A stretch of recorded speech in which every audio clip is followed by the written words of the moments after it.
Hello hi నమస్తే. నమస్తే. మనం ప్రస్తుతం అయితే ఈరోజు పరిగి నియోజకవర్గ కేంద్ర పరిధిలో ఉన్నటువంటి మమదాబాద్ మండల పరిధిలో అయితే మనం ఉన్నాం.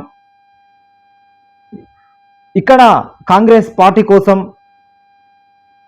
తన జీవితాన్ని కాంగ్రెస్ పార్టీకి అంకితం చేస్తూ 40 సంవత్సరాల నుంచి ఒకటే పార్టీని ఒకటే సిద్ధాంతాన్ని నమ్ముకుని ఉన్నాడు ఈరోజు అనంతయ్య గుప్తా గారు. మరి దాన్ని గమనించి ఈరోజు అధిష్టానం కూడా ఈరోజు డిసిసి మెంబర్గా అవకాశం కూడా ఈరోజు కల్పించడం జరిగింది. మరి ఎలా చూస్తాడు, మరి అదేవిధంగా ఈ ఈ రాజకీయం సంబంధించి కూడా కొన్ని విషయాల గురించి స్పష్టంగా అడిగి తెలుసుకుందాం. అన్న నమస్తే అన్న, మిమ్మల్ని పరిచయం చేసుకోండి ఒకసారి. నా పేరు సి అనంతయ్య గుప్తా. నేను సుమారు 1940 సంవత్సరాల నుంచి ఒకే పార్టీని నమ్ముకొని పార్టీలో ఉన్నాను. పార్టీ అభిమానిని. నేను పూర్వము చెప్పచ్చు పూర్వము ఎక్స్ రెవెన్యూ మంత్రి కంతం రామరెడ్డి గారి హయాం నుంచి కూడా నేను ఈ రోజు వరకు కాంగ్రెస్ పార్టీనే ఉన్నాను. మరియు ఇక ముందు కూడా పార్టీలనే కొనసాగుతా. మరి ఏ పదవి ఇచ్చినా సంతోషంగా స్వీకరించినాను. 2009 సంవత్సరం 9 వరకు రంగారెడ్డి జిల్లా రంగారెడ్డి జిల్లా కార్యదర్శిగా పనిచేసినాను. మధ్యలో కొన్ని కారణాల వల్ల 2016 నుంచి 2016 ఫిబ్రవరి మార్చి 1 నుంచి మళ్ళీ రాజకీయాలు చురుగ్గా పాల్గొంటున్నాను. మరియు అన్ని కార్యక్రమాల్లో కూడా చురుగ్గా పాల్గొంటాను. కాంగ్రెస్ పార్టీ కార్యక్రమాలు ఎక్కడున్నా కూడా నేను పాల్గొంటాను. అన్ని ముఖ్యమంత్రి మీటింగ్లు కానీ ఏ మీటింగ్లు అయినా కూడా నేను రెగ్యులర్గా పాల్గొంటాను. ఇంకొక విషయం, ఓకే, ఇప్పుడు మీరు యాక్చువల్ కనుగోలు మార్చినంత ఈజీగా అయితే పార్టీలు మారుతూ ఉంటారు. కానీ మీరు ఎందుకు అనంతయ్య గుప్తా గారు ప్రజలు కూడా చెప్తా ఉన్నారు అంటే నీతి నిజాయితీ కావచ్చు, ఒకటే పార్టీని ఒకటే సిద్ధాంతాన్ని నమ్ముకొని ఉన్నాడు కాబట్టే ఈరోజు డిసిసి ఒక మెంబర్గా కూడా ఈరోజు మహబూబ్నగర్ సంబంధించి కాంగ్రెస్ ఏదైతే అధిష్టానం కూడా మిమ్మల్ని గమనించి మంచి పోస్ట్ ఇచ్చిందని చెప్పేసి జనాలు చెప్తా ఉన్నారనా? మీరు ఒకటే పార్టీని నమ్ముకోవడానికి గల కారణాలు ఏంది? నాకు నచ్చింది అంతే, అదే పార్టీలో ఉన్నాను.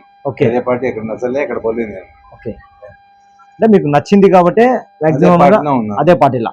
నాకు 2009 వరకు నేను సెక్రటరీ, ఉమ్మడి రంగారెడ్డి సెక్రటరీగా ఉన్నాను. ఓకే, అప్పుడు కేశవరావు గారు, డి శ్రీనివాస్ గారు పిసిసి అధ్యక్షుడిగా ఉన్నప్పుడు, నేను అప్పుడు కేఎం ప్రతాప్ జిల్లా అధ్యక్షుడిగా ఉన్నప్పుడు నేను సెక్రటరీగా పనిచేసినాను. దాని తర్వాత ఉద్యోగ కారణాల వల్ల 16 వరకు రాజకీయాలకు దూరంగా ఉన్నాను. 2016 మార్చి నుంచి నెక్స్ట్ ఇయర్ నుంచే రాజకీయాల్లో అది చురుగ్గా పాల్గొంటుంది. అంటే ఇప్పుడు మీరు యాక్చువల్గా ఈరోజు మీరు అనుకున్నట్టుగానే కాంగ్రెస్ ప్రభుత్వం వచ్చింది. మీరు అనుకున్నట్టుగా ఏదైతే 40 సంవత్సరాల నుంచి కష్టపడ్డారో దాన్ని సహకారం అయితే చేసుకున్నారు అన్న. ఇప్పుడు ఇందిరమ్మ ఇల్లు కావచ్చు, రేషన్ కార్డులు కావచ్చు, ఇలాంటి విషయాల గురించి ఇక్కడ ప్రజల దగ్గరికి పోయినప్పుడు ఏమంటా ఉన్నారు? రెస్పాన్స్ ఉంది ప్రజల దగ్గర. ఇందిరమ్మ ఇండ్లు ఇక్కడ మా దగ్గర ఒక చిన్నపల్లి అనే గ్రామం ఉంది. అక్కడ ఒకే ఊర్లో 130 ఇండ్లు స్టేషన్ కడుతున్నారు. ఇంకా మా ఎమ్మెల్యే గారు ఇంకా 3000 ఇండ్లు కాదు, వచ్చే బడ్జెట్ లో ఇంకా నీకు ఎన్ని కావాల్సిన ఇస్తాను, కట్టుకుని రోజు కావాలి, మీరు ఎంతమంది అయినా కట్టుకొని ఎన్ని అయినా కట్టుకోండి, శాంక్షన్ చేపిస్తానే బాధ్యత నాదని వారు చాలా యాక్టివ్ గా చురుగ్గా పనిచేస్తున్నారు.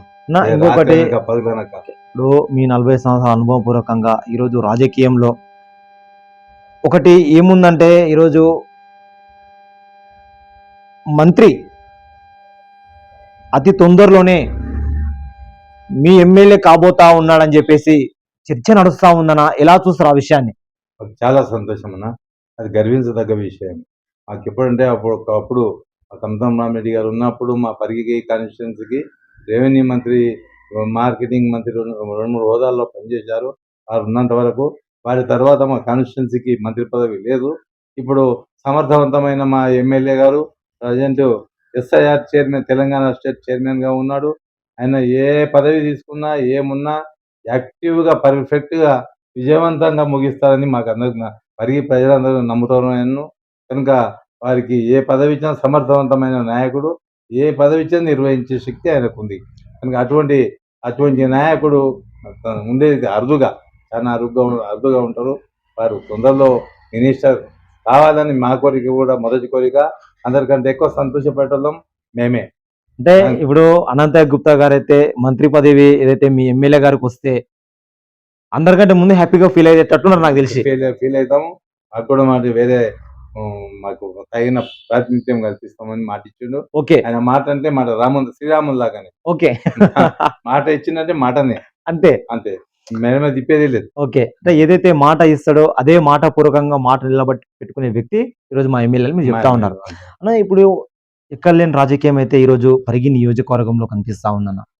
మరి ఇప్పుడు ఏదైతే ఈ కాంగ్రెస్ ప్రభుత్వం వచ్చిన తర్వాత ఎట్లా డెవలప్మెంట్ ఏ విధంగా వెళ్తా ఉంది? ప్రజెంట్ అయితే డెవలప్మెంటే ఉంది. ఓకే డెవలప్మెంట్ మంచిగా ఉంది. అన్ని రంగాల్లో కూడా డెవలప్మెంట్ ఉంది. అన్ని రంగాల్లో గృహ నిర్మాణం కానీ, కరెంట్ బిల్ మాపు కానీ, వాళ్ళకు రైతుల ఉచిత పథకాలు కానీ అన్నీ కూడా విజయవంతంగా ఉండే మా దగ్గర. మామూలు అందరికి కూడా ఆశావాదులు ఉంటారు. ప్రతి ఒక్కరికి కూడా వాళ్ళు కూడా కష్టం చేసిండ్రు. వాళ్ళకు కూడా సీనియర్ ప్రయోగం రావాలని ఉంటుంది ప్రతి ఒక్కరికి కూడా. కానీ అది మనం అధిష్టానం నిర్ణయించి ఇచ్చింది అన్నప్పుడు ప్రతి కార్యకర్త కూడా దానికి కట్టుబడి ఉండాలి. వచ్చే అవకాశాలు చూసుకో, ఇంకా అవకాశాలు చాలా ఉన్నాయి కదా.